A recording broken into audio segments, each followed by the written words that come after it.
하나님은 복음을 통해서 우리를 새롭게 창조하셨습니다. 우리 예수님 영접하는 그 순간에 예수님의 생명이 우리 안에 들어오게 됩니다. 그래서 예수님의 생명이 우리 안에 들어오시는 순간에 우리는 새로운 피조물, 또 새로운 창조, 조금 더 신학적으로 표현하면 재창조의 역사가 일어나게 됩니다. 바울은 이 구원의 역사를 얘기할 때 옷의 비유를 들어서 새 사람을 입었다라고 이야기를 하고 있죠. 오늘 골로새 3장 10절에 오면 한번 같이 읽어볼까요? 시작. 새 사람을 입었으니 이는 자기를 창조하신 이의 형상을 따라 지시기까지 새롭게 하심을 입은 자니라. 특별히 바울은 이제 새 사람의 옷이란 얘기와 함께 옛 사람 내 옷을 벗어버리라 그렇게 이야기를 하고 있습니다. 옛사람의 옷은 아담으로 말미암아 입었던 옷입니다. 아담은 원래 하나님의 형상을 따라 만들어졌는데 하나님이 금했던 선악과를 따먹음으로 그들에게 죄가 들어온 것입니다. 선악과를 따먹게 했던 그 원흉이 누구냐면 옛뱀, 사탄이죠. 사탄이 하나님의 말씀을 왜곡시켰습니다. 거짓말을 만들어서 유혹에 빠뜨리는 것입니다. 죄가 들어오면서 인간은 불행하게 됐죠. 그래서 하나님과 단절이 됐고, 그리고 사람과 사람 사이에도 이 단절, 불화가 생겨서 소통의 문제가 생기고 고통이 시작이 된 것입니다. 인간의 행복이 어디 있을까요? 인간의 행복에 대한 연구를 가장 진지하고 오랫동안 해왔던 기관이 있는데 하버드 대학에 인간 개발론을 연구하는 분들이 75년에 거쳐서 724명이나 되는 분들을 꾸준하게 연구를 해서, 여러분 어떤 한 연구가 10년, 20년 넘기기 어려운데 75년 동안 꾸준하게 인터뷰를 하고, 그리고 처음에 인터뷰했던 분들을 쭉 팔로우를 하고, 그리고 나중에 그의 자녀들까지도 인터뷰를 해서 결론에 이르렀는데, 행복의 비밀이 뭘까? 결론은 관계라는 것입니다. 관계를 통해서 인간은 행복해질 수 있다는 것이죠. 아담과 하와가 죄를 짐으로 서로 사랑했던 관계가 이제는 서로를 비난하는 관계가 된 것입니다. 책임을 전가하잖아요. 서로 탓하는 관계가 되는 것입니다. 더 무서운 것은 이 남편과 아내가 원래는 서로 협력하는 관계, 아름다운 조화를 이루는 관계가 되어야 되는데 이제 어느 순간부터 경쟁 관계가 되어버린 것입니다. 따라잡겠다는 것입니다. 당신 난 못 이겨? 이렇게 돼버리는 것입니다. 인간은 경쟁 관계 속에 들어가면 무서운 일이 벌어지는 것입니다. 두 사람 중에 한 사람이 끝이 날 때까지는 이게 해결이 되질 않습니다. 죄는 악한 것이죠. 아주 파괴력이 있고, 그리고 부패를 시키고, 관계를 무너뜨리고, 그리고 오염력이 있는 것입니다.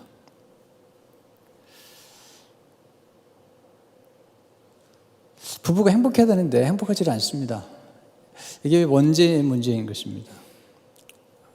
그리고 우리가 새로운 사람이 됐음에도 불구하고 여전히 옛사람의 지배를 받고 있을 때 그런 현상이 생기는 것입니다.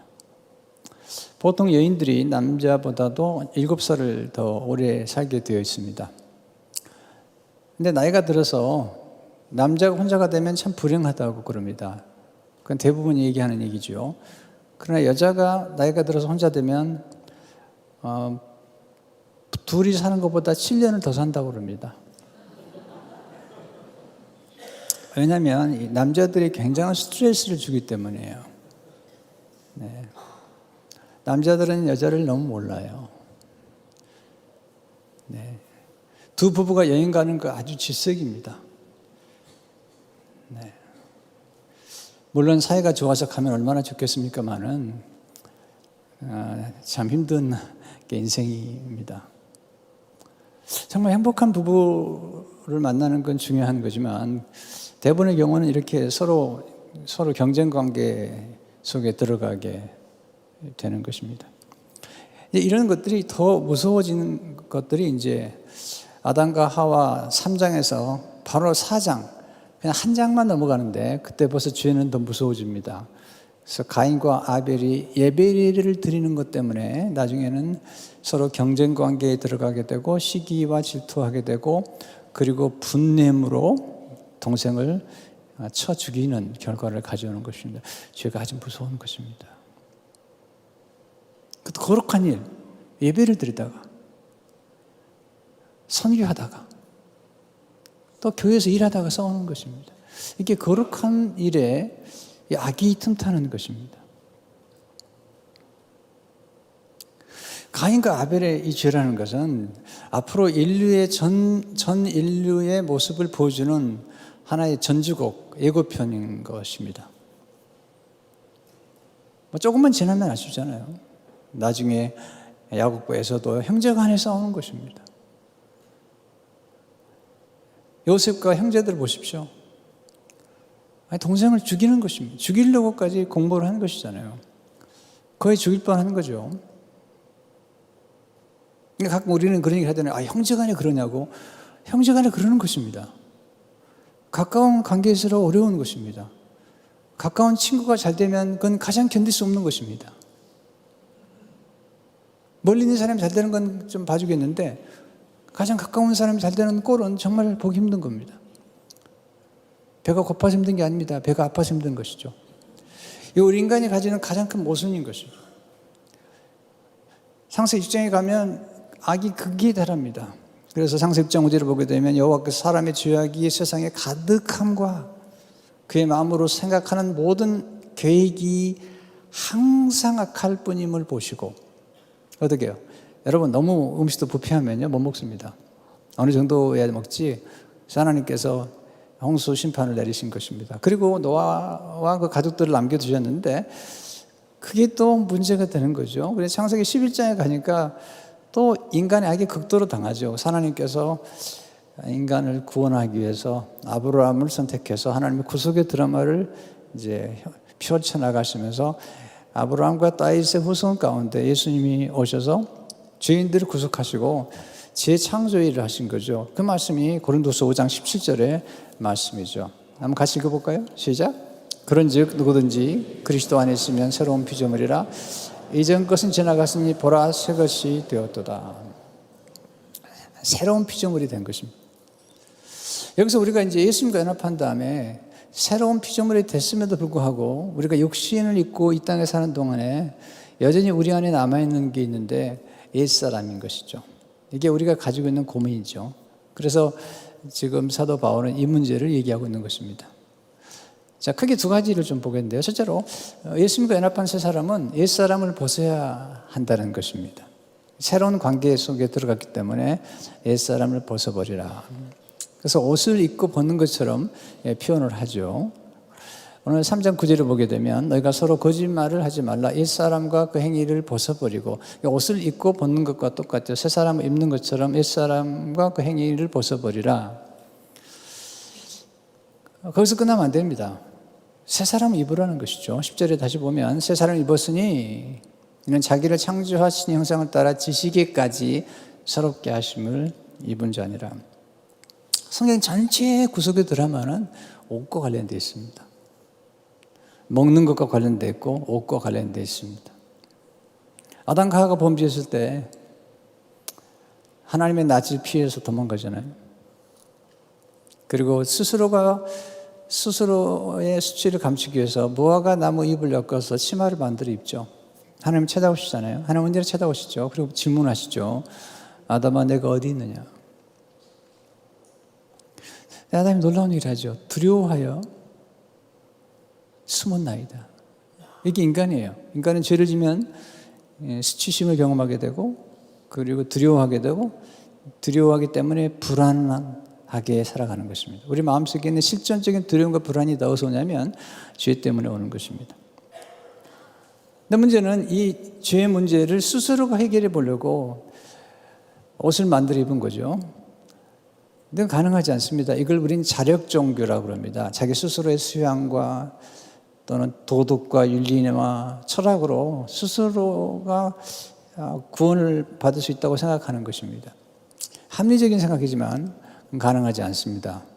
여러분, 진흙에 빠져서 허우덕거리는데 그건 허우덕거릴수록 더 깊이 빠지는 것입니다. 누군가가 와서 건져내 줘야 됩니다. 기독교는 자력 종교가 아닙니다. 하나님이 오셔서 건져내 주시는 거죠. 그래서 그들의 죄를 해결해 줄 수 있도록 하나님께서 계획하신 것이 가죽옷을 지어 입히신 것이죠. 창세기 3장 21절을 보게 되면 여호와 하나님이 아담과 그의 아내를 위하여 가죽옷을 지어 입히시니라. 구원은 수동태입니다. 내가 스스로가 구원을 쟁취하는 게 아니죠. 이걸 결코 잊어서는 안 됩니다. 우리가 받은 구원은 은혜죠.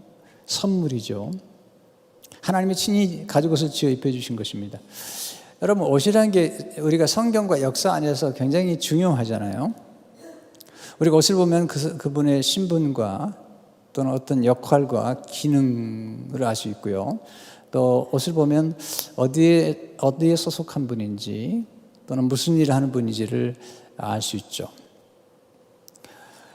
또 미래까지 예측할 수가 있습니다. 우리나라는 옛날에 보면은 양반, 상민, 평민, 모섬 이렇게 다 구분을 지어놓고 또 선비라지 어떤 옷을 보면은 그냥 알 수 있잖아요. 구약시대 제사장들이 옷을 입었잖아요. 그럼 지금은 어떤가? 지금은 이제 시대가 많이 바뀌긴 했지만 그럼에도 불구하고 어떤 특별한 역할을 하는 분들은 여전히 옷이 있죠. 의사 선생님들, 또 수술을 하시는 의사 선생님들 보면은 수술복이 또 있죠. 간호사님들, 약사, 승려, 신부, 또 어떨 땐 목회자, 판사, 검사,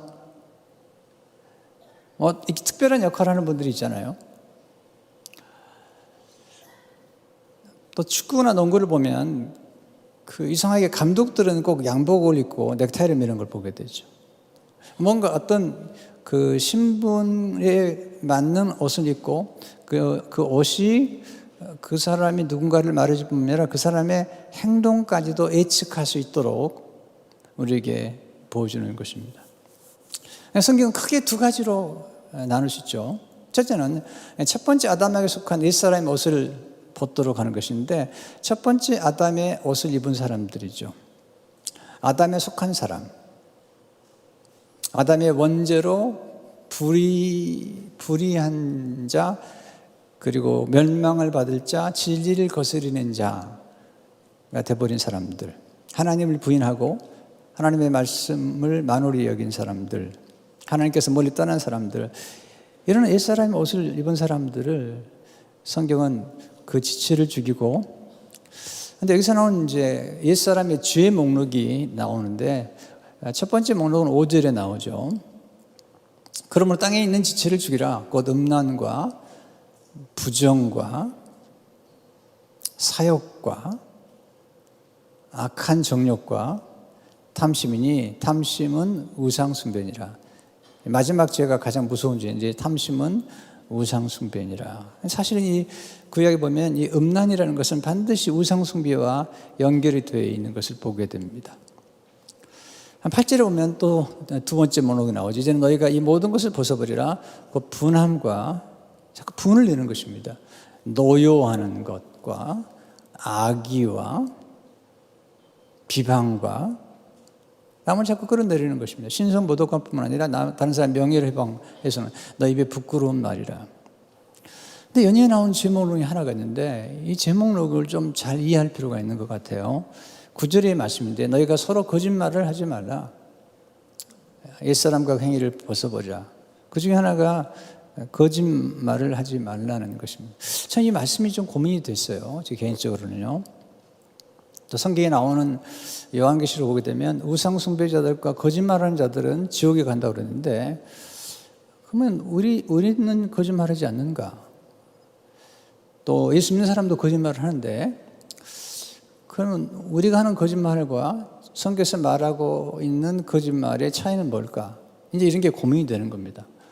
어제도 인터넷 신문에 보니까 미국의 한 정치인이 지난 몇 년 동안에 거짓말과 거짓말에 가까운 거짓말들을 12,000가지를 했다고 신문에 나오더군요. 그분이 누구인지는 저한테 묻지 마세요. 그냥 신문에 나왔던 얘기만 제가 하려는 것입니다. 인간이 얼마나 거짓말을 잘하는지, 거짓말을 잘 만들어내는지. 자, 그런데 성경에서 말하는, 특별히 요한계시록에서 말하는 우상 숭배자들과 거짓말하는 자들에 대한 그 거짓말이 뭐로 한 걸까? 이게 중요한 것 같아요. 우리가 생활하듯이 우리 알듯이 아브라함도 거짓말을 했고 믿음의 조상인데, 그럼 아직 아브라함도 천국에 못 들어가는 거 아니잖아요. 또 다윗도 거짓말했잖아요. 음란하고 또 살인하기도 하고. 그런데 여기서 말하는 거짓말이 뭘까? 이게 이제 굉장히 중요한 저한테 질문 중 하나였습니다. 왜냐하면 제가 특별히 이 요한계시록 얘기할 때마다 제가 마음에 깊이 고민이 되는 거예요. 이게 도대체 무슨 뜻일까? 우리 거짓말을 하지 않은 게 맞는데, 거짓말을 하지 않아야 되긴 하지만, 그러나 지금 이 지옥에 들어간다고 말하는 이 거짓말의 본질은 뭘까? 이번에 깊이 묵상을 하다가 그런 뜻이구나. 이 아담에 속한 사람들은 이 거짓의 아비인 마귀에 속하게 된다는 거예요. 그런데 이 마귀의 특징은 진리 대신 하나님을 거슬리는 거예요. 그리고 마치 자기가 진리이신 하나님처럼 대신 경배를 받는 것입니다. 예수님께 마귀가 찾아와가지고 내게 경배하라. 가짜가 그렇게 하는 것입니다. 그래서 요한복음 8장 44절을 보게 되면 주님이 하신 말씀이죠. 너희는 너희 아비 마귀에게서 났으니 너희 아비의 욕심대로 너희도 행하고자 하느니라. 그는 처음부터 살인한 자요. 진리가 그 속에 없으므로 진리에 서지 못하고 거짓을 말할 때마다 제 것으로 말하니 이는 그가 거짓말장의 거짓의 아비가 되었습니다. 중요한 단어 중에 진리에 서지 못하고 거짓말한다. 진리가 그 속에 없다는 거죠. 진리가 누구죠? 예수님이시죠. 우리는 예수를 만난 사람들. 예수를 만나고 우리가 의인이 됐지만 우리가 죄를 질 수 있죠. 또 때로 약해서 거짓말도 할 수 있죠. 그러나 그 디멘션이 다른 거예요. 죄인은 죄를 짓는 건 너무 당연한 거죠. 악인은 악을 행하는 것이 당연할 뿐만 아니라 악인은 악을 행하는지도 몰라요. 왜냐하면 악에 젖어 있기 때문에 본인이 악을 행하는 걸 모릅니다. 그러나 의인은 죄를 깨닫고 또 악의 존재에 대한 그런 자각이 있는 것입니다. 자, 그렇기 때문에 우리가 연약한 까닭에 거짓말을 하는 것에 대한 그런 얘기보다도 더 본질적인 문제는 뭐냐면 진리 대신 하나님을 믿지 않고 고의적으로 끝까지 하나님을 부인하는 사람들, 이런 문제에 대해서 이야기를 하고 있는 것입니다. 물론 그렇다고 해서 거짓말을 우리가 자주 해서는 안 되는 것입니다. 그리스도인들이. 그러나 지금 여기서 말하는 거짓말에 대해서 우리가 알아야 될 것은 하나님의 진리를 거스르는 가장 큰 거짓말에 대해서 얘기를 하는 거죠. 그래서 요한계시록 21장 8절을 보게 되면 그러나 두려워하는 자들과 믿지 않는 자들과 흉악한 자들과 살인자들과 음행하는 자들과 점술가들과 우상 숭배자들과 거짓말하는 모든 자들은 항상 같이 따라다녀요. 우상 숭배자들, 그러니까 진리 대신 하나님 대신 우상을 놓고 그 우상이 진짜라고 말하는 그 거짓말장애들이 얘기하는 거죠. 모든 자들은 불과 유황으로 타는 못에 던져지리니 이것이 둘째 사망이라. 요한계시록 22장 15절을 보게 되면 개들과 점술가들과 음행하는 자들과 살인자들과 우상숭배자들과 및 거짓말을 좋아하며 지녀내는 자는 다 성밖에 있으리라. 요한계시록은 우상숭배자 거짓말들 연결시키는 것입니다. 두 번째, 예수님께 속한 새 사람은 예수 그리스도로 옷을 입는 것이죠. 바울은 옛사람을 벗어버리고 새 사람, 예수 그리스도께 속한 사람들에 대해서 얘기를 하고 있는 것이죠. 갈라디아 3장 27절을 보게 되면 너희 그리스도 합하기와의 세례를 받은 자는 그리스도로 옷 입었느니라. 세례라는 것은 옛사람이 죽는 거고요, 새 사람이 태어나는 것인데 예수님과 연합한 순간 예수님의 옷을 입는다. 로마 13장 13절의 말씀은 아주 유명한 말씀이죠. 왜냐하면 성 어거스틴이 아이들이 이 말씀을 읽는 걸 듣고 회심하잖아요. 회개하잖아요. 낮에와 같이 단정해가고 방탕하거나 술 취하지 말며 음란하거나 호색하지 말며 다투거나 시기하지 말고 오직 주 예수 그리스도로 옷 입고 정욕을 위하여 육신의 일을 도모하지 말라. 예수 그리스도로 옷 입어라. 거기서 그냥 끝납니다. 여기서 회개의 역사가 나타나면서 그는 거기서 옛사람 어거스틴은 죽고 예수 그리스도 안에 새롭게 태어나는 경험을 하게 되는 것을 보게 됩니다. 자, 옛사람은 옛사람의 옷을 입고 옛사람의 신분대로 살아가는 것입니다. 그것은 거짓말장이요, 그런 죄인이요, 그런 악인입니다. 그러니까 새 사람을 입게 되면 하나님께서 우리들에게 의롭다움을 입혀주셨어요. 의의 옷을. 그래서 우리는 의인이 되었고, 그리고 거룩함을 입게 되었습니다. 원래 우리 거룩하지 않은데 거룩함을 입혀주셨고, 하나님의 자녀가 되게 하셨어요. 그리고 천국 시민권자가 되게 하셨고, 예수 그리스도와 함께 공동 상속자가 되게 하셨어요. 그리고 그 안에 성령을 부어주셔서 하나님의 사랑이 그 마음에 부음받는 놀라운 은혜를 주신 것을 보게 됩니다. 그래서 에베소 4장 14절을 보게 되면 하나님을 따라 의와 진리와 진리의 거룩함으로 지으심을 받은 새 사람을 입으라. 새롭게 지음받은 거죠. 자, 두 번째 우리가 배우는 것은 우리는 하나님 은혜로 옛사람을 벗고 새사람을 입게 되었다는 것입니다. 원래 우리가 옛사람을 입었던 사람들이에요. 근데 우리가 하나님의 은혜로 새사람을 입게 되었다는 것입니다. 근데 문제는 뭐냐면 우리가 예수님과 연합해서 새사람이 되었음에도 불구하고 우리가 이 땅에 사는 동안에 사는 동안에 우리 안에 옛사람이 남아있다는 것입니다. 그래서 사도 바울은 옛사람이 남아있지만 죽은 것처럼 여기라는 것입니다. 이미 옛사람은 죽었기 때문에 죽은 옛사람을 죽게 하라는 것입니다. 그런데 바울이 고민이 그거예요. 본인이 예수 그리스도를 만났는데 자기 안에 악이 있는 것입니다. 선을 행하고 싶은데 악을 행하는 자기 모습을 보는 것이죠. 로마서 7장 19절 21절을 보게 되면 내가 원하는 바 선을 행하지 아니하고 도리어 원하지 아니하는 바 악을 행하는도다. 만일 내가 원하지 아니하는 것을 하면 이를 행하는 자는 내가 아니요 내 속에 거하는 죄니라. 그러므로 내가 한 법을 깨달았노니 곧 선을 행하기 원하는 나에게 악이 함께 있는 것이로다. 자, 이런 우리 삶 가운데 늘 일어나는 것이잖아요. 직장에서 남편이 돌아오면서 생각하죠. 오늘 가면 아내가 하루 동안 얼마나 힘들었을까. 그래서 오늘 만나면 이렇게 딱 껴안아주고 당신 너무 수고했어. 오늘 집에 얼마나 일이 많은데. 그리고 장미꽃을 하나 가지고 가려고 생각을 하죠. 또 집에 있는 아내도 생각하죠. 뭐 직장이 얼마나 힘들 텐데 오늘 들어오면 내가 정말 집도 깨끗이 정리해놓고 이렇게 당신 사랑한다고 이렇게 해주겠다 생각했는데 딱 들어와서 얼굴을 보는 그 순간 아니, 이 여자가 머리를 해치고 있나, 이렇게. 남편은 아주 피곤에 찌들어가지고 들어오는 거죠. 그래서 그 마음은 싹 떨어지면서 당신 얼굴이 그 모양이야? 네. 집은 왜 그래? 뭐 힘들게 있다고 그래? 이제 이렇게 시작하는 거죠. 이게 우리가 뭐냐면 우리가 마음속에 선은 행하고 싶지만 잘 안 되는 거죠. 이 죄라는 게 마치 뭐와 같으냐면 기생충 같다는 거죠. 이 선한 것 속에 악이 기생이 있다는 것입니다. 우리가 원래 하나님의 은혜로 정말 하나님의 형상을 따라 지음받은 존재인데 죄가 들어와서 그 죄가 들어와서 행한 게 뭐냐면 이게 음란이라는 것이죠. 이게 그리고 불결함, 부패해버린 것입니다. 근데 모든 죄들이 관계 속에서 지은 죄들인데 하나님과 관계와 사람과 관계 속에서 지은 죄인데 그 죽어있는 그 죄를 더 죽여버리라. 우리가 세리로 옛사람이 죽었다면 죽은 것으로 간주하라는 것이죠. 골로새 3장 5절을 보게 되면 그럼 땅에 있는 지체를 죽이라. 그도 음란과 부정과 사욕과 악한 정욕과 탐심이니 탐심은 우상숭배니라. 근데 골로새 3장 3절의 말씀과 연결이 되죠. 이는 너희가 죽었고 옛사람이 죽었다는 거죠. 너희 생명이 새 생명이 그리스도와 함께 하나님 안에 감춰두니라. 그래서 이렇게 얘기하는 거죠. 너의 옛사람이 죽었는데 죽은 것처럼 죽여버려라. 그러는 것이죠. C.S. 루이스 같은 경우는 이제 죄를 얘기할 때 기생충으로 묘사를 하는데요. 우리 안에 들어와서 우리를 점점 망가뜨리는 것입니다. 저는 의사는 아닙니다만은 최근에 그런 의학적인 그런 데이터가 나오는데 우리 몸 안에 있는 여러 병들이 사실은 이 기생충을 그대로 두고 있다가 방치하다가 생길 수 있다는 것입니다.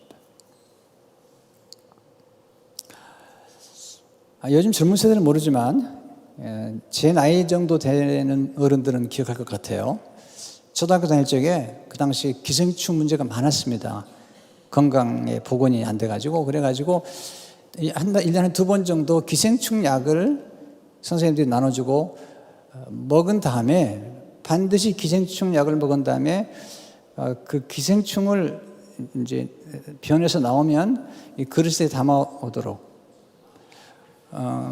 왜냐하면 약을 저도 안 먹으니까.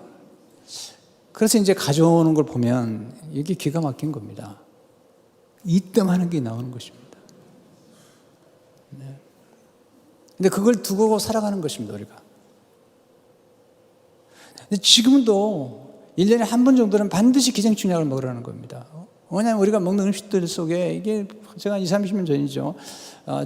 제가 로고스교회 목회할 때인데 한 집사님이 이제 초청을 해가지고 식사를 대접한다고 가는데 아주 비싼 생선회를 살아있는 생선을 잡아서 회를 뜬 걸 가져왔어요. 딱 보는데 먹으려고 딱 보는데 그 기생충이 나오는 겁니다. 고더기가. 근데 어떻게 해요? 그 집사님이 저를 초청했는데 그래서 그걸 빨리 떼내고 맛있게 먹기 시작했습니다.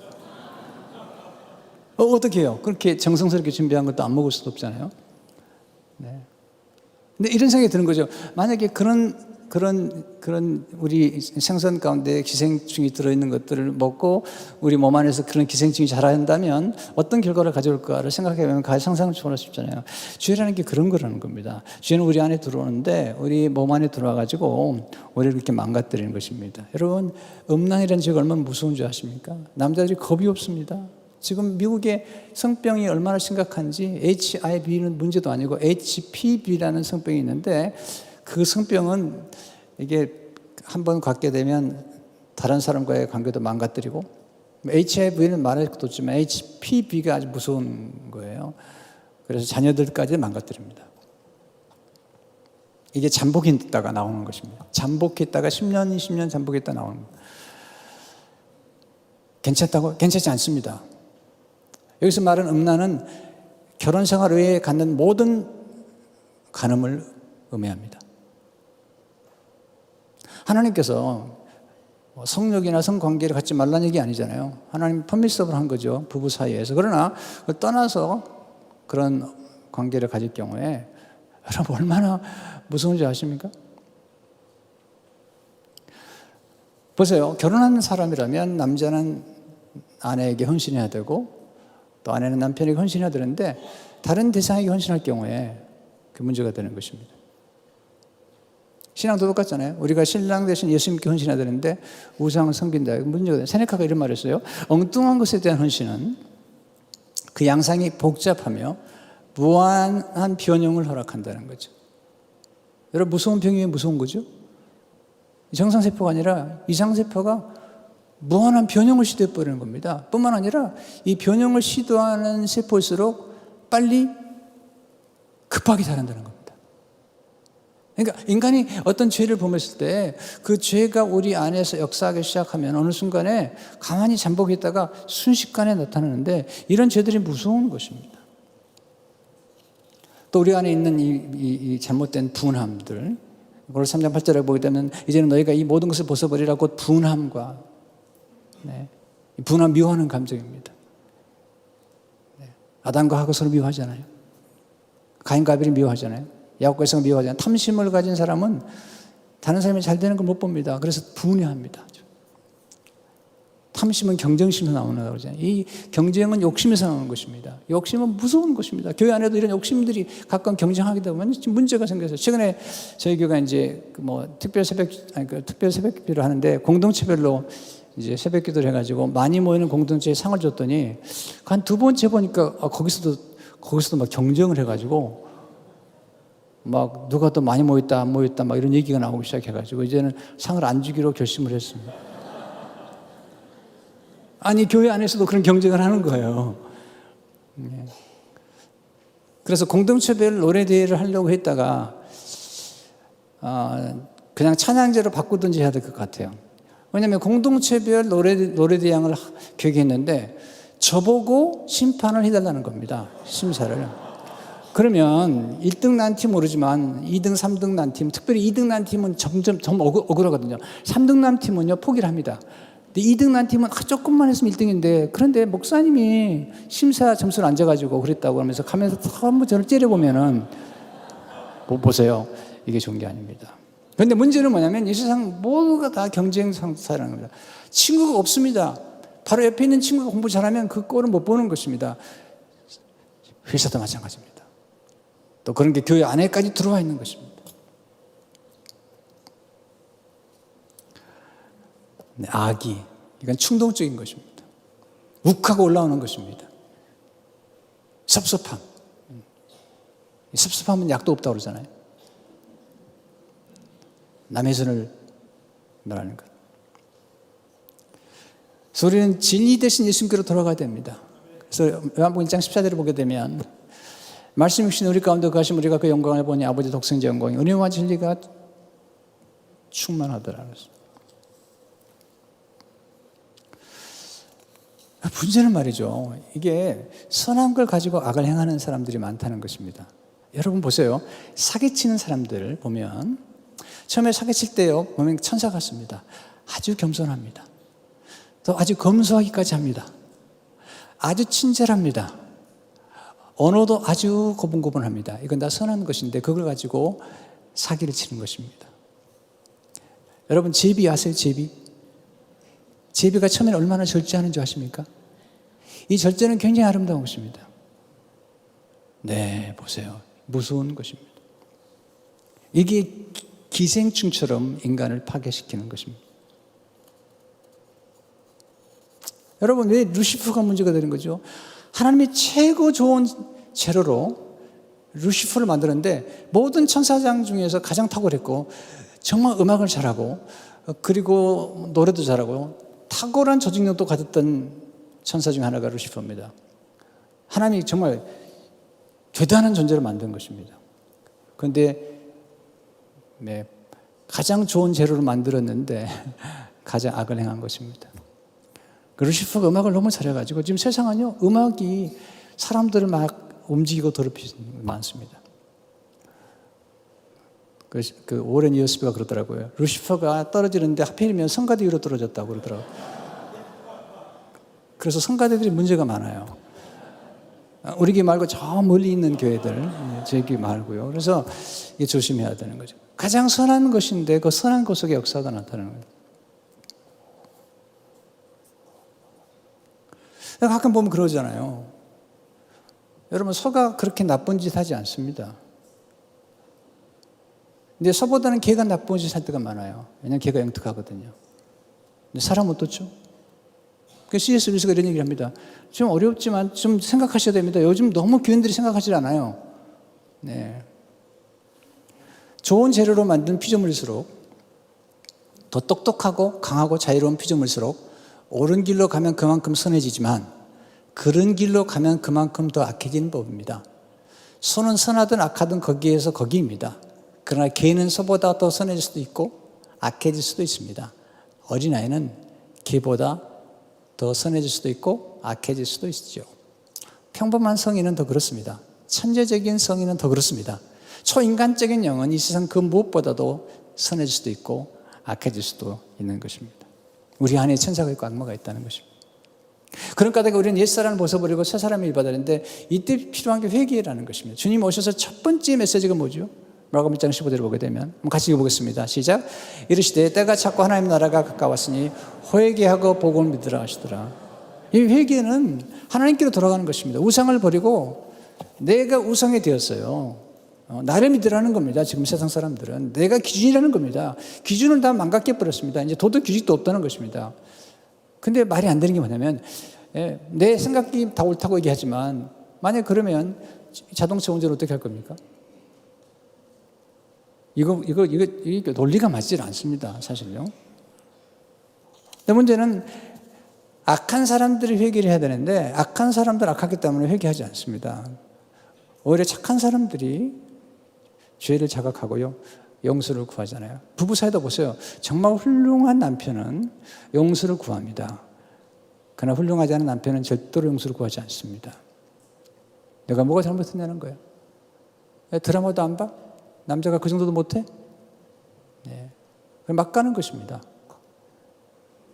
그러나 착한 남편들은 여보 잘못했어. 내가 잘못한 거야. 책임을 지는 것이죠. 근데 좋지 않은 남편들은 책임을 지지 않을 뿐만 아니라 아내를 우습게 말하고 너 같은 게. 네. 제가 이제 기회가 되면 나쁜 관계로 발전할 수 있는 징조에 대해서 한번 설교하고 싶어요. 이걸 자녀들에게 가르쳐야 됩니다. 왜냐하면 한 5가지, 6가지 정도만 딱 체크해 보면요, 어떤 만남을 갔을 때 이 만남이 아주 나쁜 쪽으로 갈 가능성이 많아요. 특별히 이렇게 만났는데 만나자마자 막 당장 뭔가를 하려고 그러고 막 물건도 당장 팔려고 그러고 또 뭐 이렇게 당신 나만 만나야지 누구하고도 만나면 안 된다고 이렇게 가족도 다 잘라내고 이건 다 잘못된 것입니다. 이게 다 이단으로 가는 것입니다. 뿐만 아니라 이게 아주 나쁘게 가는 것입니다.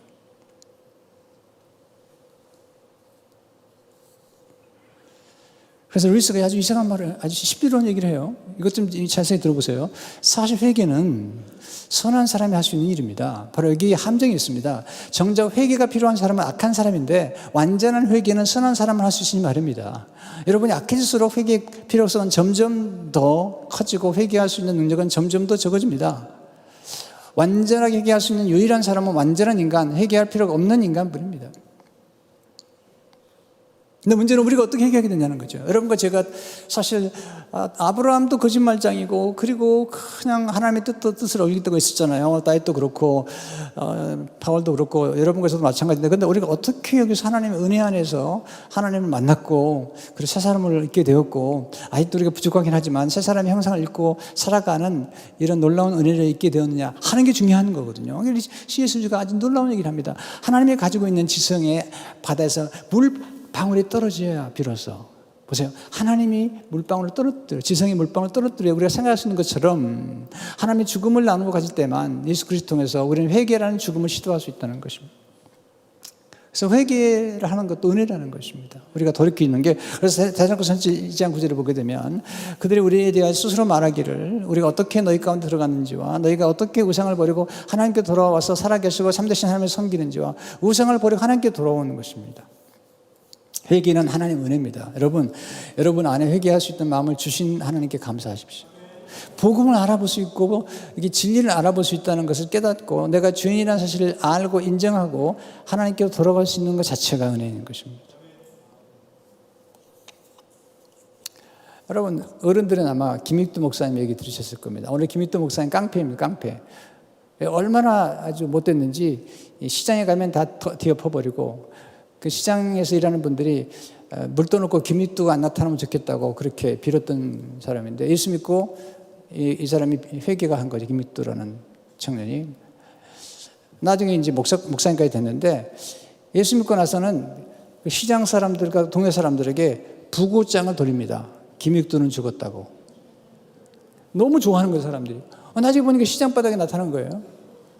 근데 시커먼 모치가 하나 나타났는데 지나가던 사람들이 본 겁니다. 진짜 예수 믿는지 진짜 변화됐는지 진짜 김익두가 죽었는지 보겠다고 물통을 갖다 부어버린 겁니다. 물통 갖다. 그랬더니 김익두 목사 하는 말이, 예수는 내가 믿고 복은 내가 받았구나. 옛날 같으면 넌 죽었다는 거예요. 근데 김익두는 죽고 예수가 살았기 때문에 우리가 마찬가지죠. 바울이 근데 이게 어려운 거예요. 날마다 죽어야 된다는 거, 우리가. 왜? 옛사람이 우리 안에 꿈틀거리, 기생충처럼 꿈틀거렸기 때문에. 그래서 예수 그리스도 안에서 새 사람 입은 새 사람의 신분을 늘 기억하라는 거야. 네, 그럴 때 승리할 수 있다는 것입니다. 새 사람은 예수님의 은혜 안에서만 승리합니다. 여러분, 놀라운 사실은 악이 굉장한 힘을 가진 것 같지만 역사를 보면 반드시 악은 징벌을 받게 돼 있어요. 반드시. 그래서 이 문제를 아주 심각하게 다룬 신학자 가운데 코넬리우스 플랭팅카 주니어가 있는데, 이분이 이런 얘기를 해요. 악은 시대를 가로질러 전전하지만 악만 아니라 선도 그렇다. 선에는 고유의 탄력이 있다. 부패는 절대로 완전히 성공하지 못한다. 여러분, 절대 권력은 절대 망하는 겁니다. 신선 모독자도 하나님을 인정하는 것을 보라. 창조는 죄보다 강하고, 놀랍니다. 은혜는 한층 더 강하다. 창조 은혜는 우리의 수많은 망치질, 인간의 수많은 악을 다 받아낸 모루라는 것은요, 이 뜨거운 대장간에 뜨거운 금속을 올려놓고 두들겨서는 새로 만든 됩니다. 이게 모루. 그걸 다 만약에 인간이 악하고 죄를 많이 졌어요. 그렇지만 하나님의 선하심이, 하나님의 은혜가 그 모든 것을 이겨내고 우리를 구원하셨다는 것입니다. 조금만 더 읽어드릴게요. 인간의 죄가 집요하게 하지만 하나님의 은혜만큼 집요하지 못하며, 끈질기로 따지면 하나님의 은혜의 절반에도 못 미친다. 뜻을 관철시키기 위해 어떤 어려움도 감당해낼 각오로 따져봐도 인간의 죄는 역시 하나님의 은혜의 절반에도 못 미친다. 여기 은혜가 있습니다. 여러분과 제가 여기까지 와 있는 것은 왜 우리가 죄를 안 졌다고 얘기할 수 없잖아요, 다. 근데 어떻게 가능하냐는 거예요. 이게 하나님 은혜만이 가능한 겁니다. 하나님 우리를 끝없이 찾아와서 무조건적인 사랑을 베풀면서 우리가 악을 행해도 찾아오면서 우리를 구원하신 그 은혜가 없었다면 우리가 여기 있을 수 없는 것입니다. 이게 복음인 것입니다. 돌이킬 수 없는데 하나님이 찾아오신 것입니다. 우리 인간은 끝없이 하나님을 떠나갑니다. 네. 그런데 하나님은 끝없이 찾아오셔서 우리를 끝없이 사랑해 주시고 그리고 우리 안에서 역사해 주시는 것을 보게 됩니다. 여러분, 이 새 사람을 입은 우리들이 이제 새로운 성품을 가지고 서로 살아가는 것입니다. 근데 새로운 성품을 가진 사람의 가장 큰 특징은 뭐냐면 사람을 차별하지 않는 것입니다. 외모나 컬러나 재산의 유무나 학업의 유무나 이런 걸로 차별하지 않는 것입니다. 그래서 고린도서 3장 11절에 이렇게 말씀하고 있죠. 거기에는 헬라인이나 유대인이나 할레파나 무할레파나 야만인이나, 이 당시 야만인들은요 헬라를 모르거나 쓰지 않은 사람들이에요. 수구디아인이나, 이 수구디아인도 야만으로 취급했던 그런 북쪽의 거주민, 흑해 북쪽의 거주민들이에요. 차별이 있을 수 없나요? 같다는 겁니다. 어디 그리스도인이 만유에 계시니라. 또 갈라디아서 3장 28절에 보면 남자와 여자 다 하나라는 것입니다. 여러분, 부부 사이도 예수 그리스도 안에서 하나인 것입니다. 만약에 남편이 아내 머리라면 그 아내의 머리됨은 간단합니다. 주님처럼 섬기는 것입니다. 새들을 부르는 게 아닙니다. 잘못했을 때 잘못했다고 말하는 것처럼 용기 있는 사람이 없는 것입니다. 우리가 아름다운 공동체 세워나가려면 이걸 의식해야 됩니다. 기생충이 기식할 수 있는 것처럼 죄가 기식할 수 있다는 것을 알고 깨어있을 뿐만 아니라 우리는 그런 죄를 멀리하고 예수 그리스도 안에서 새 사람, 새 형상을 입고 늘 서로 사랑하고 용납하고 그리고 품어주는 공동체가 될 때에 복음적인 공동체가 되는 것입니다. 이 은혜가 여러분의 가정에 우리 모두에 있기를 축원합니다. 주님 감사합니다. 오늘 주신 말씀, 복음의 말씀으로 양식을 삼고 우리가 버려야 될 게 모시고 벗어야 될 게 모시며 입어야 될 새 사람, 새 성품을 기억하며 살아가도록 하나님의 능력으로 살아가도록 축복해 주옵소서. 예수 이름으로 기도합니다.